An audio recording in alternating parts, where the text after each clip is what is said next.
प्रेम से बोलो गौरी पुत्र गणेश की जय। ओम नमः शिवाय। हर हर महादेव। आज की वीडियो में आप श्रवण करेंगे गणेश संकष्टी चतुर्थी की पौराणिक व्रत कथा।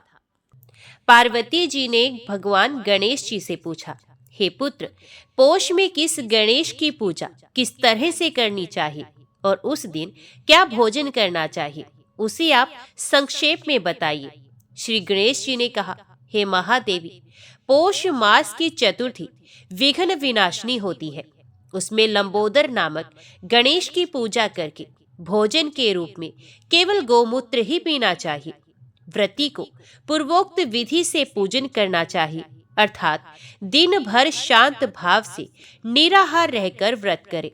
दिन में बिल्कुल ना सोए, ब्रह्मचर्य का पालन करे। रात्रि में पूजन के बाद ब्राह्मण भोजन करावे। दुग्ध निर्मित खीर में शुद्ध घी मिलाकर गणपति मंत्र से हवन करे तो वह शासक को भी अपने वशीभूत कर सकता है। इस संबंध में हम आपको एक प्राचीन कथा सुनाती हैं। एक बार रावण ने सभी देवताओं को जीतकर मंदाद हो संध्या कर रहे बाली को पीछे से जाकर पकड़ लिया। बलशाली बाली रावण को अपनी कांख में दबाए हुए आकाश मार्ग द्वारा किष्किंधापुरी में आया और उस बंदी रावण को अपने पुत्र अंगद के लिए खिलौने के रूप में दे दिया। रावण के गले में रस्सी बांधकर अंगद ने उसे नगर में घुमाना शुरू कर दिया। विश्व विजयी रावण की ऐसी हालत देखकर सभी नगर वासियों ने अट्टहास किया। जनता कहने लगी, अरे देखो तो सही, ये विश्व विजेता रावण आज राजकुमार द्वारा सड़कों पर घुमाया जा रहा है। पुरवासियों की बात से रावण बहुत ही लज्जित होकर सांसें लेने लगा। उसका दर्प चूर हो गया। उसने अपने नाना पुलस्त्य मुनि का स्मरण किया। अपने नाती की दीन पुकार से मुनि को आश्चर्य हुआ कि उसके नाती की ऐसी दशा क्यों कर हुई। अत्यंत गर्व करने से देव दानव मनुष्य आदि सभी का पतन अवश्यंभावी होता है। रावण के समीप आकर मुनि ने पूछा कि तुमने मुझे क्यों याद किया है। तो रावण ने कहा, हे नाना जी, देवताओं को जीतने के कारण गर्व करने से मेरी ये दुर्गति हुई है। मैंने संध्या करते हुए एक वानर राज को देखा। पश्चिमी महासागर के तट पर मैंने उसे पीछे से पकड़ने की चेष्टा की, परंतु मैं ही उसके द्वारा पकड़ लिया गया। मुझे उसने यहाँ लाकर गले में रस्सी बांधकर अपने लड़के को खेलने के लिए दे दिया। इस दुर्गति को देखकर नगरवासी मेरी हंसी उड़ाते हैं। हे देव, इसी चिंता में मैं व्याकुल रहता हूँ। रस्सी में बंधे रहने के कारण मैं अशक्त हो गया हूँ। नाथ, अब मैं क्या करूं? मेरे जैसा आपके वंश में कोई दूसरा कुल कलंकी नहीं है। अब आप ही मेरी रक्षा कर सकते हैं। पुलस्त्य जी ने कहा, हे रावण, डरने की कोई बात नहीं, मैं तुम्हें बंधन मुक्त करा दूंगा। ये बाली देवराज इंद्र के वीर्य से उत्पन्न है, पराक्रम में तुमसे बढ़कर है। इसकी मृत्यु महाराज दशरथ के पुत्र श्री राम के हाथों होगी। हे राक्षस राज, यदि तुम बाली के बंधन से छूटना चाहते हो तो मेरी बात मानकर संकट नाशक गणेश जी का व्रत करो। प्राचीन काल में वृत्तासुर की हत्या के प्रायश्चित स्वरूप इंद्र ने इस व्रत को किया था, अतः तुम भी इस संकट नाशक व्रत को करो। बहुत शीघ्र ही तुम्हारा कलेश दूर होगा। इस प्रकार आदेश देकर ब्रह्म ऋषि वन में चले गए और उधर रावण ने व्रत का अनुष्ठान किया। हे देवी, इस व्रत के प्रभाव से रावण तत्काल ही बंधन रहित हो गया और सुख पूर्वक अपना राज्य करने लगा। भगवान श्री कृष्ण कहते हैं कि हे युधिष्ठिर, आप भी इस व्रत को कर लीजिए। इस व्रत के प्रभाव से समर में समस्त शत्रुओं का संहार करके आप अपने उत्तम राज्य को प्राप्त करेंगे। कृष्ण जी की बात सुनकर युधिष्ठिर ने विधि पूर्वक पौष कृष्ण चतुर्थी व्रत किया और इस व्रत के प्रभाव से उन्होंने अपने राज्य को पुनः प्राप्त कर लिया। बोलो गणपति भगवान की जय। अभी श्रवण कीजिए संकट चौथ माता की व्रत कथा। लोक पितामह ब्रह्मा ने सृष्टि रचना के अनंतर अनेक कार्यों की सिद्धि के लिए अपने हृदय में श्री गणेश का ध्यान किया। उसी समय उनके शरीर से परा प्रकृति महामाया तिथियों की जननी काम रूपिणी देवी प्रकट हुई। उन परम लावण्यवती देवी के 4 पैर, 4 हाथ और 4 सुंदर मुख थे। उन्हें देखकर विधाता अत्यंत प्रसन्न हुए। उन महादेवी ने सृष्टा के चरण कमलों में प्रणाम कर अनेक स्तोत्रों से उनका स्तवन करने के अनंतर निवेदन किया, ब्रह्मांड नायक, मैं आपके शुभ अंग से उत्पन्न हुई हूँ। आप मेरे पिता हैं। अब मुझे आज्ञा प्रदान करें, मैं क्या करूँ? प्रभु, आपके पावन पद पद्मों में मेरा बारंबार प्रणाम है। आप मुझे कृपा पूर्वक रहने के लिए स्थान और विविध प्रकार के भोग्य पदार्थ प्रदान करें। लोक सृष्टा ने श्री गणेश का स्मरण कर उत्तर दिया, तुम अद्भुत सृष्टि करो। और फिर प्रसन्न पिता ब्रह्मा ने उन्हें श्री गणेश का वक्रतुंडाय हम यह षडक्षर मंत्र दे दिया। महिमामयी देवी ने भगवान वेद ग्रभ के चरणों में भक्ति पूर्वक प्रणाम किया और फिर वे वन में जाकर श्री गणेश का ध्यान करते हुए उग्र तप करने लगी। वे अत्यंत श्रद्धा भक्ति पूर्वक दिव्य सहस्त्र वर्ष तक तप करती रही। उनकी तपस्या से प्रसन्न होकर देव गजानन प्रकट हुए और उन्होंने कहा, महाभागे, मैं तुम्हारे निराहार तप से अत्यंत प्रसन्न हूँ। तुम इच्छित वर मांगो। परम प्रभु की सुखद वाणी सुनकर महिमा में माता ने हर्ष गदगद कंठ से उनका स्तवन किया। इससे अतिशय संतुष्ट हुए मूषक वाहन ने पुनः कहा, देवी, मैं तुम्हारे तप एवं स्तवन से अत्यंत संतुष्ट हूँ। तुम अपनी इच्छा व्यक्त करो। चक्षुर नैना देवी ने परम प्रभु गजानन के पावन तन चरणों में प्रणाम कर निवेदन किया, करुणानिधि, आप मुझे अपनी सुदृढ़ भक्ति प्रदान करें। मुझे सृष्टि सृजन की सामर्थ्य प्राप्त हो। मैं आपको सदा प्रिय रहूं और मुझसे आपका कभी वियोग ना हो। स्वीकृति सूचक ओम का उच्चारण कर परम प्रभु ने वर प्रदान किया, चतुर्विध फल प्रदायिनी देवी, तुम मुझे सदा प्रिय रहोगी। तुम समस्त तिथियों की माता होगी और तुम्हारा नाम चतुर्थी होगा। तुम्हारा वाम भाग कृष्ण एवं दक्षिण भाग शुक्ल होगा। निस्संदेह तुम मेरी जन्म तिथि होगी। तुम्हारी में व्रत करने वाले को मैं विशेष रूप से पालन करूंगा और इस व्रत के समान अन्य कोई व्रत नहीं होगा। ये कहकर भगवान गजमुख अंतर ध्यान हो गए। तिथियों की माता चतुर्थी गणपति का ध्यान करते हुए सृष्टि रचना करने लगी। सहसा उनका वाम भाग कृष्ण और दक्षिण भाग शुक्ल हो गया। महाभाग्यवती शुक्ल वर्णा अत्यंत विस्मित हुई। उन्होंने पुण्य गणाध्यक्ष का ध्यान करते हुए सृष्टि रचना का उपक्रम किया ही था कि उनके मुखारविंद से प्रतिपदा तिथि उत्पन्न हुई। इसी प्रकार नासिका से द्वितीया, वक् से तृतीया, अंगुली से पंचमी, हृदय से षष्ठी, नेत्र से सप्तमी, बाहु से अष्टमी, उदर से नवमी, कान से दशमी, कंठ से एकादशी, पैर से द्वादशी, स्तन से त्रयोदशी, अहंकार से चतुर्दशी और मन से पूर्णिमा तथा जीवा से अमावस्या तिथि प्रकट हुई। सभी तिथियों से दोनों चतुर्थियों ने भगवान गजमुख के ध्यान और नाम जप के साथ तप प्रारंभ किया।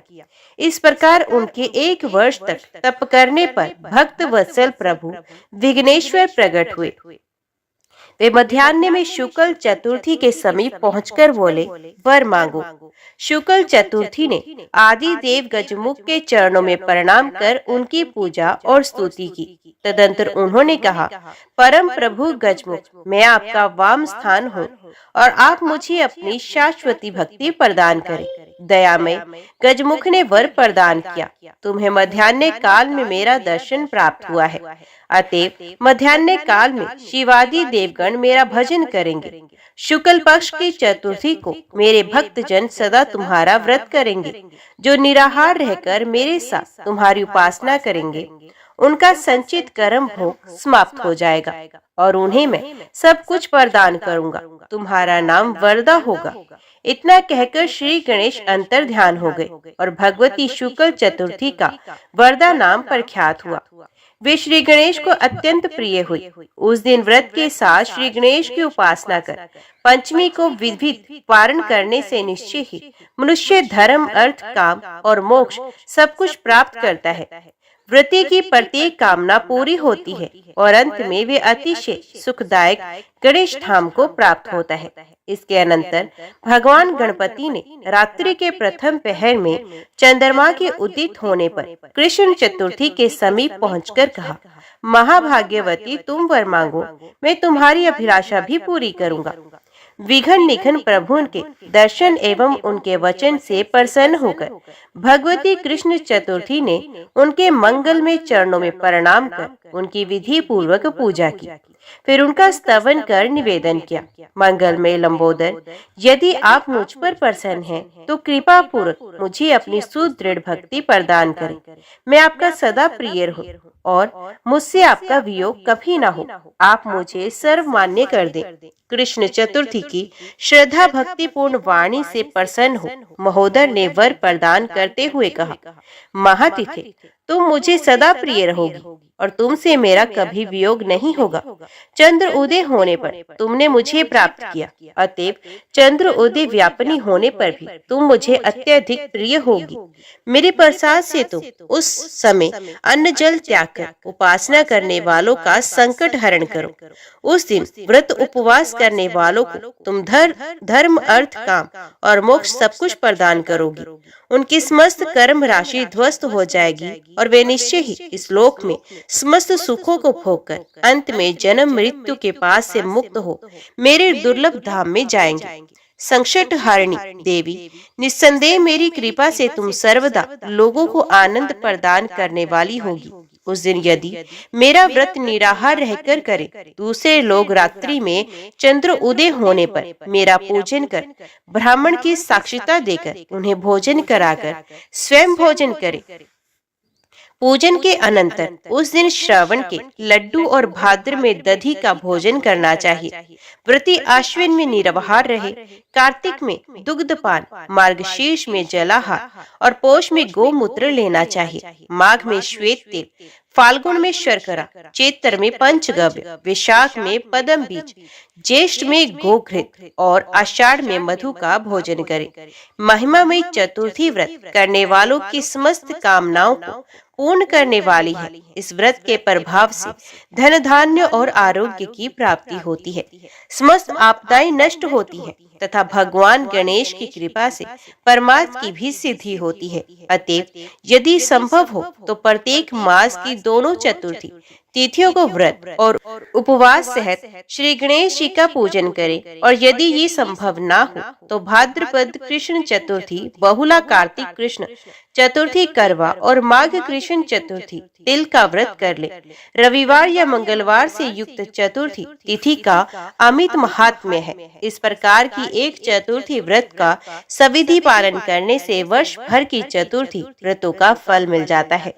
कृष्ण पक्ष की प्राय सभी चतुर्थी तिथियां कष्ट निवारण करने वाली और उनमें चंद्र व्यापिनी चतुर्थी में व्रत की पूजा का विधान किया गया है। यदि दोनों ही दिन चतुर्थी चंद्र उदय व्यापिनी हो तो तृतीया से विद्या पूर्वक का ही ग्रहण करना चाहिए, क्योंकि मातृ विद्या गणेश्वर के व्रत में मातृ तिथि तृतीया से विद्या चतुर्थी ग्रहण की जाती है, ये वचन मिलता है। यदि दोनों ही दिन चंद्र व्यापिनी ना हो तो परा चतुर्थी लेनी चाहिए।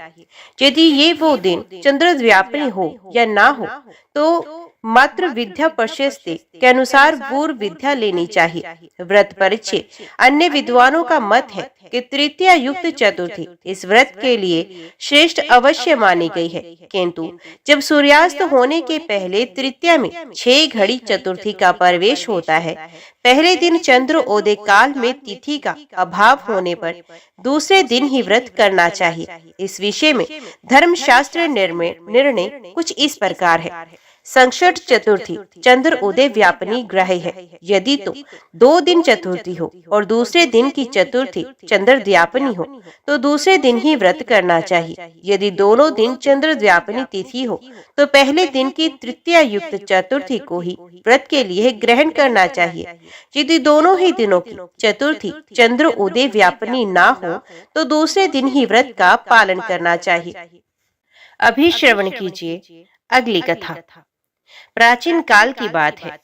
सिंधु देश में पल्ली नामक एक प्रख्यात नगर में कल्याण नामक एक धन संपन्न सेठ था।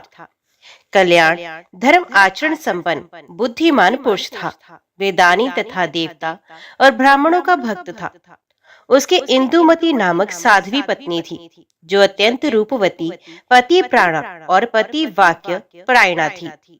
कुछ दिनों बाद उसके एक सुंदर पुत्र उत्पन्न हुआ। कल्याण ने प्रसन्नता पूर्वक बालक का सविधि जात कर्म संस्कार करवाया। ब्राह्मणों को गोदान, वस्त्र, आभूषण तथा पुष्कल दक्षिणा प्रदान कर उन्हें संतुष्ट किया।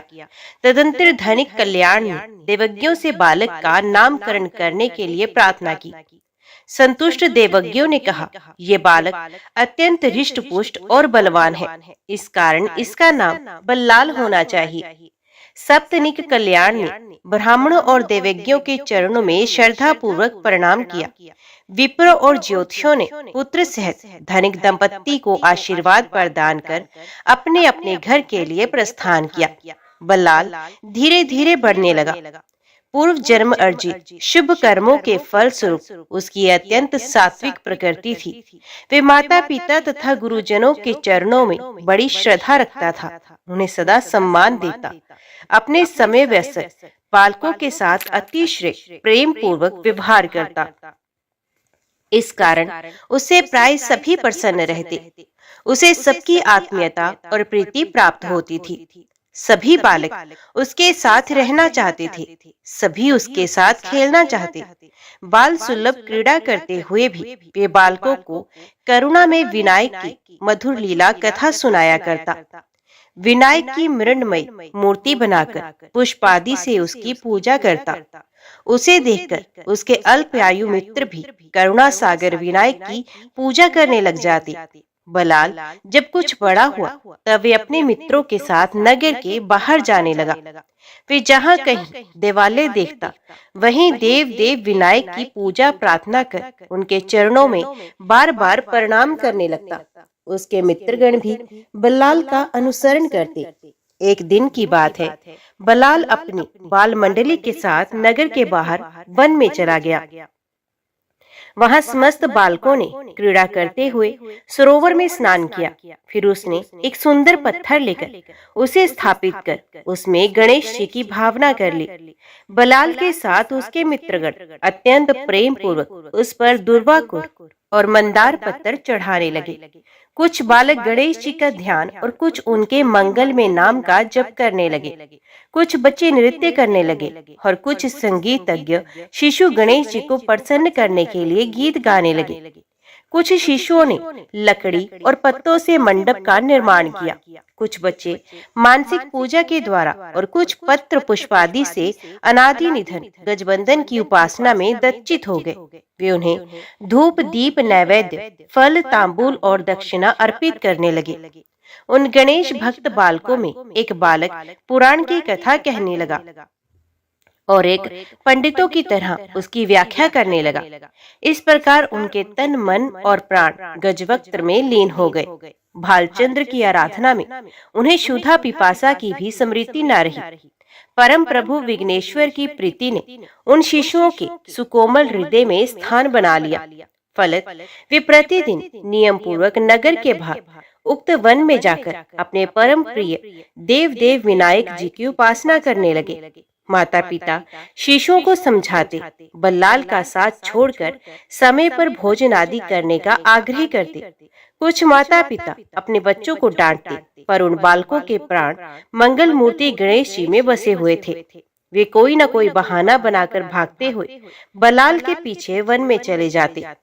वहां विविध प्रकार की क्रीड़ा करते और फिर अपने आराध्य की उपासना में तल्लीन हो जाते। जब बालकों के वन में जाने से किसी प्रकार व्रत करना संभव नहीं रहा, तब उनके पिता अत्यंत कुपित होकर धनिक कल्याण के समीप पहुंचे। उन्होंने रोष पूर्वक धनपति कल्याण से कहा, सेठ, तुम्हारा पुत्र बल्लाल हमारे बच्चों का जीवन नष्ट कर रहा है। वे प्रतिदिन उन्हें साथ ले जाकर वन में पता नहीं क्या करता है। हमारे अबोध बालक समय पर भोजन भी नहीं कर पाते। वे अत्यंत कृशकाय हो गए हैं। बच्चों के क्रुद्ध पिता कहते जा रहे थे, तुम अपने पुत्र को नियंत्रित करो, अन्यथा हम सभी उसे दंडित करेंगे। और इस दुष्टता से बचने के लिए हम नरेश के समीप जाकर तुम्हें राज्य के लिए अवांछनीय व्यक्ति भी सिद्ध करने का प्रयत्न करने में संकोच नहीं करेंगे। धनिक कल्याण पहले भी अपने पुत्र के संबंध में इस प्रकार की बात सुन चुका था। अब अनेक व्यक्तियों के तीक्ष्णतम उपालंभ से वह अधीर हो गया। वे संयंत्र नहीं रख सका, क्रोध से कांपने लगा। उसके नेत्र लाल हो गए। उसने तुरंत हाथ में एक डंडा लिया और उन्मत्त की तरह द्रुत गति से वन के लिए चल पड़ा। कल्याण क्रोध के वशीभूत हो चुका था। इस कारण उसके विवेक बुद्धि सर्वथा लुप्त सी हो गई थी। उस समय उसके हृदय में पुत्र स्नेह नाम की जैसी कोई वस्तु ही नहीं थी। हांफता कांपता वे वन में जहाँ पहुंचा, वहां अपने सखाओं सहित बल्लाल देवादिदेव विनायक की उपासना में तल्लीन था। ये दृश्य देखकर जैसे प्रज्वलित अग्नि में घी पड़ गया हो। कल्याण क्रोध में था, यमतुल्य निर्दयी भी हो गया। रोशानल में जलता हुआ कल्याण अपने सरलतम भक्त पुत्र पर दंड प्रहार करने लगा। बल्लाल के मित्र प्राण देकर भागे, पर हृदयहीन कल्याण अपने अबोध बच्चे को पशु की तरह पीटता ही जा रहा था। बल्लाल दंड प्रहार से चित्कार कर रहा था। उसके अंग प्रत्यंग दंडाघात से फट गए, उनसे रक्त बहने लगा। फिर भी कल्याण उसे मारता ही जा रहा था। उसने मोर्शित प्राय बल्लाल को छोड़कर बालकों की निर्मित मंडपदादि को नष्ट कर दिया। उनके पूजा के उपकरण यत्र तत्र बिखेर कर सिंदूर पूजित गणेश जी के पाषाण विग्रह को उठाकर दूर फेंक दिया। तदंतर उस नरपशु ने लताओं और रस्सियों से बल्लाल के हाथ पैर खूब कसकर बांध दिए। वे बंधन इतना दृढ़ था कि सुकुमार बल्लाल अपने दांत आदि से किसी प्रकार भी उसे नहीं छुड़ा सकता था। फिर निर्मम कल्याण ने अत्यंत कुपित होकर बल्लाल से कहा, यदि तूने किसी प्रकार मेरे घर में प्रवेश किया तो मैं तुझे जीवित नहीं छोड़ूंगा। अब तू यही वन में दिन रात खूब गणेश की आराधना कर। तुझे गणेश ही बंधन से मुक्त करेंगे और अन्न जल भी वही प्रदान करेंगे। बकता झपता कल्याण अपने घर चला गया। संध्या काल निर्जन वन, निरन निर्जल, घायल और सुदृढ़ बंधन में जकड़ा बल्लाल रोते रोते थक गया। वे पीड़ा से छटपटा एवं करा रहा था कि तू अत्यंत कष्ट में भी वैश्य पुत्र बल्लाल अपने प्राण आराध्य देव देव विनायक का ही ध्यान कर रहा था। उसने व्याकुल होकर कहा, भक्त वत्सल प्रभु, आप विघ्नों का नाश करने वाले कहे जाते हैं। यदि आप दुष्टों और विघ्नों को समाप्त नहीं करते तो फिर आपका दुष्टांतक नाम कैसे प्रसिद्ध हुआ? जैसे शेष धरती को, सूर्य देव प्रकाश को, सुधांशु सुधा को और अग्निदेव उष्णता को नहीं छोड़ते, उसी प्रकार आप भी अपने भक्तों का परित्याग नहीं करते। फिर बालक बल्लाल ध्वस्त मंडप एवं यत्र तत्र बिखरे पूजा के उपकरणों को देखकर दुख से व्याकुल हो अपने पिता धनपति कल्याण को शाप देने लगा।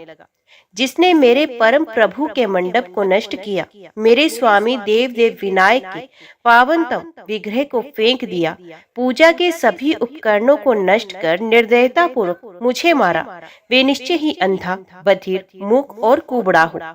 फिर अत्यंत निष्ठा के साथ बल्लाल ने कहा, यदि सर्व पूज्य गणेश जी में मेरी दृढ़ भक्ति है तो मेरा वचन सत्य हो। कोई मेरे शरीर को नष्ट करके भी आदि देव गणेश जी की श्रद्धा भक्ति से मुझे विरत नहीं कर सकता। मेरा ये तन मन और प्राण मेरे प्राण आराध्य गणेश जी पर समर्पित है। मैं कष्ट से तड़प तड़प कर इस निर्जन अरण्य में मृत्यु मुख में भले चला जाऊं, किंतु यहाँ से भागकर कहीं नहीं जाऊंगा। अब अपने क्रूर पिता के घर का तो मुख भी नहीं देखूंगा। सहसा भक्त प्राण सृष्टिपति देव देव विनायक ब्राह्मण के वेश में बल्लाल के सम्मुख प्रकट हो गए।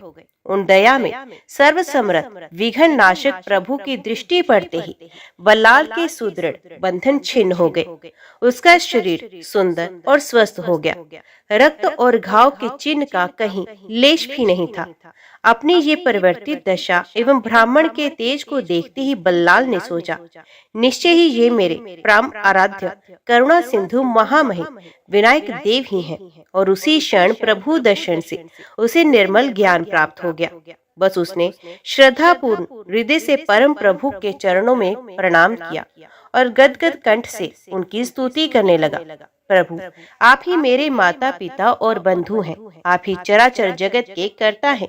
आप ही दुष्टों, खलों और साधुओं का भी निर्माण करते हैं और उन्हें बुरी भली योनियों में डालते हैं। आप ही संपूर्ण दिशाएं, आकाश, पृथ्वी, समुद्र, गिरिराज, काल, अग्नि, वायु, सूर्य, चंद्रमा, तारे, ग्रह, लोकपाल, वर्ण, इंद्रियां, औषधि और ताम्र आदि धातु रूप भी हैं। भक्त बल्लाल के स्तवन से प्रसन्न होकर सर्व पूज्य देव विनायक ने बल्लाल को अपने हृदय से लगा लिया और मेघ गंभीर स्वर में बोले, मेरा मंदिर ध्वस्त करने वाला नरकगामी होगा। मेरी आज्ञा से तुम्हारा शाप भी सिद्ध होगा। वे अंधा, बहरा, गूंगा और कुबड़ा तो होगा ही, उसके शरीर से रक्त स्राव भी होता रहेगा। उसका पिता उसे माता सहित घर से निकाल देगा। तुम्हारी जो इच्छा हो वर मांगो, मैं तुम्हारी प्रत्येक कामना पूरी करूंगा। बल्लाल ने प्रेम गदगद कंठ से गजानन प्रभु से वर की याचना की। करुणा में प्रभु, आप मुझे अपनी सुदृढ़ भक्ति प्रदान करें और इस क्षेत्र में आप स्थिर रहकर लोगों के विघ्नों से रक्षा करते रहें। भक्त प्राणधन देव विनायक ने बल्लाल को अभिष्ट वर प्रदान करते हुए कहा, मुझ में तुम्हारी अनन्य भक्ति होगी। मेरे नाम के पहले तुम्हारा नाम प्रख्यात होगा। इस नगर में बल्लाल विनायक नाम से गणपति प्रसिद्ध होंगे। भाद्र शुक्ल चतुर्थी को इस तीर्थ की यात्रा करने वालों की प्रत्येक कामना मैं पूर्ण करूंगा। इतना कहकर परम प्रभु विनायक अंतर ध्यान हो गए। भक्त बल्लाल की प्रसन्नता की सीमा न रही। उसका जन्म और जीवन सफल हो चुका था। वहाँ बल्लाल ने अत्यंत रमणीय गणेश मंदिर का निर्माण करवाया। तदंतर वहाँ विद्वान ब्राह्मणों के द्वारा देव विनायक की सुंदर मूर्ति की स्थापना करवाई। बल्लाल ने अत्यंत श्रद्धा भक्ति पूर्वक अपने प्राणनाथ विनायक प्रभु की षोडशोपचार से पूजा की, फिर परिक्रमा, प्रार्थना और बारंबार प्रणाम किया। वहाँ नाम जप, कथा कीर्तन एवं विविध प्रकार के महोत्सव होने लगे। सर्व कामद बल्लाल विनायक के नाम से उक्त गणेश विग्रह की सर्वत्र ख्याति हो गई। ठीक उसी समय बल्लाल का पिता धनपति कल्याण मूक, अंध और बधिर हो गया। उसके शरीर से जहाँ तहाँ रक्तस्राव होने लगा और दुर्गंध निकलने लगी। पति प्राणा इंदुमती अपने पति की सहसा ऐसी दुर्दशा देखकर व्याकुल हो गई। वे सोचने लगी, मेरे पति देव धर्मपरायण, दानी एवं देवता तथा ब्राह्मणों के भक्त हैं। इनकी शास्त्रों में निष्ठा है, पर नारी पर इन्होंने कभी कुदृष्टि नहीं डाली। फिर ऐसे निष्पाप पुरुष की अचानक ये दयनीय स्थिति कैसे हो गई? कल्याण प्रिया इंदुमती दुख से व्याकुल होकर रुदन कर रही थी। फिर उसने सोचा, इन्होंने मेरे एकमात्र सरलतम भक्त पुत्र पर निर्दयता पूर्वक दंड प्रहार किया और फिर उसके हाथ पैर बांधकर उसे शून्य वन में छोड़ आए। कहीं उस भक्त बालक के प्रति दुर्व्यवहार का ये भयानक कुफल इन्हें प्राप्त न हुआ हो। इंदुमती दुख से अधीर और व्याकुल थी। वे नगर निवासियों के साथ उक्त वन में पहुंची, जहां उसके पति ने बल्लाल को निष्ठुरता पूर्वक पीटकर उसके हाथ पैर बांधे थे और फिर जन शून्य वन में उसे एकाकी छोड़ दिया था। इंदुमती ने देखा, सिंदूर परिपूरित चतुर्भुज त्रिनेत्र भाल चंद्र की चित्ता आकर्षक सुंदर मूर्ति है और उनके सम्मुख सरलता, निश्चलता एवं भक्ति का सजीव प्रतीक हाथ जोड़े ध्यानस्थ कुमार बल्लाल बैठा है। उसके दीप्तिमय अंग पर दंड प्रहार जनित कहीं कोई चिन्ह नहीं था। अपने प्राण प्रिय पुत्र के शांत स्वरूप को देखकर इंदुमती ने क्रोधावेश में नागरिकों से कहा, तुम लोग मेरे पुत्र को देखो। तुम लोगों ने मेरे पति से सर्वथा झूठी बात कही थी। यदि इसी देवोपम बालक से तुम्हारे पुत्र को जीवन नष्ट हो रहा था, तब अन्य किसी बालक के साथ उनका जीवन उन्नत हो सकेगा। तुम लोगों ने मेरे इस पुत्र की निंदा की और इसे कठोर दंड दिलवाया। ये कम अपराध नहीं है। पति की दारुण दशा से व्याकुल इंदुमती पुत्र स्नेहवश चित्कार कर उठी। नागरिक भी चकित थे। वे मन ही मन पश्चाताप कर रहे थे। उन्होंने अत्यंत प्रेम पूर्वक इंदुमती से कहा, महाभागा, तुम रो क्यों रही हो? तुम अपने पुत्र की ओर दृष्टिपात करो। ये अरुण वस्त्र धारण किए, लाल चंदन लगाए, लाल पुष्पों की माला पहने, सिंदूर अर्चित, जगद्वत वरदाता गजवक्त्र के सम्मुख किस प्रकार ध्यान मगन बैठा है। इसमें ममता और अहंकार का लेश भी नहीं। ये गणेश भक्त बल्लाल शुंड रहित साक्षात द्वितीय गणेश प्रतीत होता है। रुदन करती हुई इंदुमती ने अपने पुत्र को वक्ष से सटा लिया और बोली, बेटा घर चलो, तुम्हारे पिता की मत मारी गई जो उन्होंने इन लोगों के वचनों पर विश्वास किया। इस समय वे बड़े कष्ट में हैं। वे अंधे, बहरे और गूंगे हुए, उनके शरीर में सर्वत्र घाव हो गए, घाव से रक्त बह रहा है, उनका संपूर्ण अंग काला हो गया और उनसे दुर्गंध निकल रही है। उनके कष्ट की सीमा नहीं। उन्होंने तुम्हें निर्दयता पूर्वक पीट कर सर्वथा अनुचित किया, किंतु तुम पुत्र धर्म पर विचार करो, उनकी चिकित्सा की व्यवस्था करो। तुम्हारे कारण उनकी सर्वत्र प्रशंसा हो रही है। सत्पुत्र और यशस्वी संतान को अपने माता पिता की आज्ञा का पालन करना चाहिए। उनका आदर सत्कार तथा पालन पोषण करना सर्वथा उचित है। तुम औषधि, मंत्र तथा देव प्रार्थना आदि के द्वारा जिस प्रकार संभव हो अपने पिता को स्वस्थ करो, जिससे मेरा सौभाग्य बना रहे। इंदुमती की प्रार्थना सुनकर सर्वथा विरक्त एवं मनता शून्य बल्लाल ने अत्यंत शांत किंतु दृढ़ता पूर्वक उत्तर दिया, यहाँ किसका कौन माता पिता और कौन किसका पुत्र?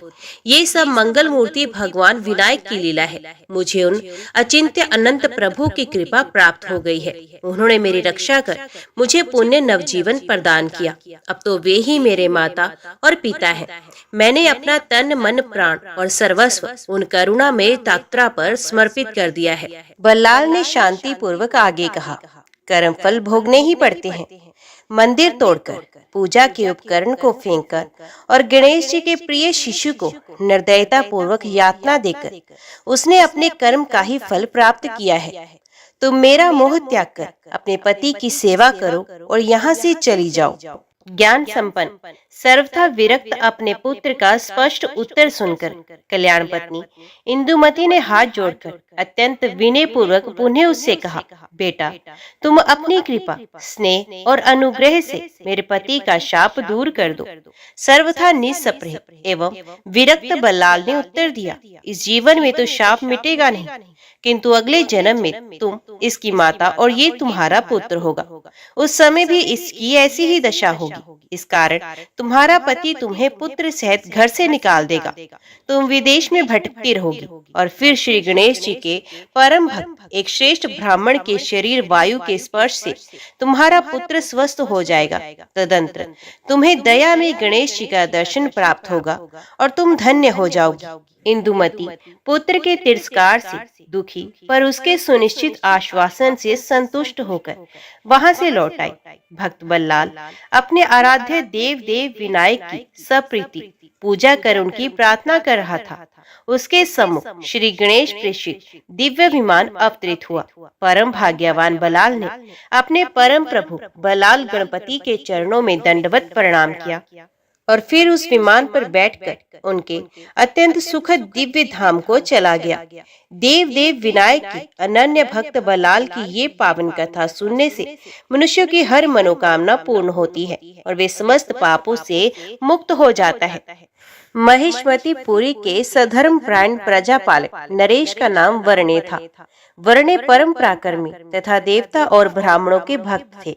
वे प्रतिदिन नियम पूर्वक प्रीति सहित पुराण कथा श्रवण करते और धर्म पालन के लिए प्राणपण से सतत प्रस्तुत रहते थे। उनके सर्वथा अनुरूप उनकी रूप लावण्य संपन्ना पतिव्रता पत्नी का नाम पुष्पिका था। इन दंपति ने पूर्व काल में श्री गणेश जी को प्रसन्न करने के लिए अत्यंत निष्ठा पूर्वक सूखे पत्तों पर जीवन निर्वाह करते हुए दिव्य सहस्रों वर्षों तक बड़ी कठिन तपस्या की थी।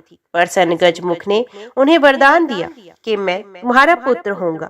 जब सिंदूर असुर की स्वच्छंदा से त्रिलोक के भयाक्रांत एवं पीड़ित हुआ, तब सर्वत्र गजवक्त्र परली के वन में त्रिलोक के वंदिता जगत जननी उमा के यहाँ प्रकट हुए। उसी समय महिष्मति नरेश वर्णे की पत्नी पुष्पिका ने भी प्रसव किया, किंतु उसके पुत्र को एक क्रूर कर्मा राक्षसी उठा ले गई। पुष्पिका मूर्छित थी। आदिदेव शुंड दंड सुशोभित चतुर्भुज गजानन के आदेश से आशुतोष शिव ने नंदी के द्वारा उन्हें मूर्छिता वर्णे पत्नी पुष्पिका के समीप रखवा दिया। साथ ही पुष्पिका ने मूर्छा दूर होने पर जब अपने सम्मुख चतुर्भुज शिशु गजानन को देखा, तब वे भयवश कांपने लगी। रानी की परिचारिकाएं भी उस नवजात शिशु को देखकर भयक्रांत हुई। विवशत उदास मन रणपति वर्णे ने उस लोकोत्तर शिशु को अरण्य में एक सरोवर के तट पर रखवा दिया। इसी समय महर्षि पराशर उसी पथ से जा रहे थे। उनकी दृष्टि उक्त अलौकिक नवजात चतुर्भुज गजवक्त्र पर पड़ गई तो वे अत्यंत चकित हुए। महामुनि ने ध्यान पूर्वक उक्त शिशु के अरुणोत्तल चरणों में ध्वज, अंकुश और कमल की रेखाएं देखी तो उन्हें समझते देर न लगी कि ये सर्वलोक त्राता परब्रह्म परमेश्वर लंबोदर मुझे स्नात करने यहाँ विराज रहे हैं। मुनिवर ने उनके चरणों में अत्यंत श्रद्धा और भक्ति पूर्वक प्रणाम किया और अत्यंत प्रसन्नता पूर्वक उन्हें अंक में लेकर अपने आश्रम पर पहुंचे। महर्षि की परम सौभाग्यवती पत्नी वत्सला अतिशय स्नेह से उनका पालन करने लगी। अपने पुत्र के दिव्य दृष्टि संपन्न मुनिवर पराशर द्वारा लालन पालन का संवाद प्राप्त कर महिष्मति नरेश वर्णे की प्रसन्नता की सीमा न रही। उन्होंने अत्यंत उत्साह पूर्वक पुत्र उत्सव का आयोजन किया। बाजे बजे अनेक धार्मिक कृत्यों के साथ ब्राह्मणों को विविध प्रकार के दान देकर वर्णे ने उन्हें आयापित कर दिया। हर्षातिरेक से उन्होंने घर घर मिष्टान वितरण करवाया। जब विषय विपत्ति सिंदूर का गजानन ने उद्धार कर दिया, तब इस समाचार से हर्षित हो वर्णे द्रुत गति से वहां पहुंचे। वे देवादिदेव मूषिक वाहन गजानन के पाद पद्मों में साष्टांग लेट गए। धरती की महान विभूति अपने पुत्र गजानन को त्याग देने के कारण उनका मन विकल और विवल था और प्रभु के सम्मुख वे अत्यंत लज्जित थे। उनके नेत्रों से अश्रुधारा प्रवाहित हो रही थी। उन्होंने अपनी मूर्ता के लिए करुणा में देवेश्वर गजानन से बार बार क्षमा याचना की और वे उनका स्तवन करने लगे। दयामूर्ति मूषिक वाहन ने वर्णे की स्तुति से संतुष्ट होकर उन्हें अपने वक्ष से लगा लिया और फिर उन्होंने उनसे उनके पूर्व कल्प के तप एवं अपने वरदान का उल्लेख करते हुए कहा, मेरे अवतार का कार्य पूर्ण हो गया, अब मैं अपने धाम जाऊंगा।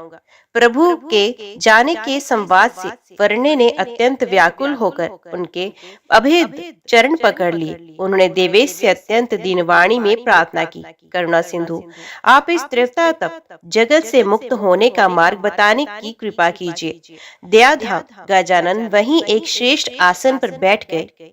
वर्णे उनके श्रद्धा भक्ति की प्रीति मूर्ति की भांति हाथ जोड़े प्रभु के मंगल मूल मुखारविंद की ओर टकटकी लगाए देख रहे थे।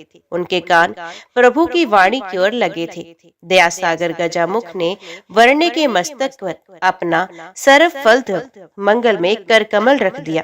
तदंतर उन्होंने नरेश को आवागमन से मुक्ति प्राप्त करने के लिए अपना अमृतमय उपदेश प्रदान किया। वे गजवक्त्र प्रदत्त अमृत उपदेश गणेश गीता के नाम से प्रसिद्ध हुआ, जो प्रत्येक गणपत्य का कंठहार है। इस प्रकार गणेश गीता के प्रथम श्रोता महिष्मति नरेश वर्णे थे। जिस प्रकार महायोगेश्वर श्री कृष्ण प्रदत्त श्रीमद् भागवत गीता संपूर्ण वसुंधरा के लिए अमृतमयी सिद्ध हुई, उसी प्रकार गणेश गीता अपने लघुतम कलेवर में भी उपयोगी प्रमाणित हुई। योगेश्वर श्री कृष्ण कथित गीता की प्राय समस्त बातें उसमें आ गई हैं। श्री गजानन अंतर ध्यान हो गए और परम कृतार्थ विरक्त वर्णे ने राज्य का दायित्व तुरंत अमात्यों को सौंप दिया और स्वयं तप करने के लिए अरण्य में चले गए। श्री गजानन की कृपा से उनकी चित्तवृत्तियां सर्वथा शांत हो गई तथा उनके तन मन और प्राण ही नहीं, उनके रोम रोम गजमुख के ध्यान में संलग्न हो गए। इस प्रकार परम भाग्य भाग्यवान गजमुख भक्त वर्णे ने परम प्रभु गणेश का अक्षय सुख शांति निकेतन परम पावन धाम प्राप्त कर लिया। बोलो गणपति भगवान की जय। आज की वीडियो में इतना ही। उम्मीद करती हूँ वीडियो आपको पसंद आई होगी। वीडियो पसंद आई हो तो वीडियो को लाइक और चैनल को सब्सक्राइब जरूर कीजिएगा। जय श्री गणेश लिखकर कमेंट बॉक्स में अपनी हाजिरी और अपने सुझाव देना ना भूलेगा।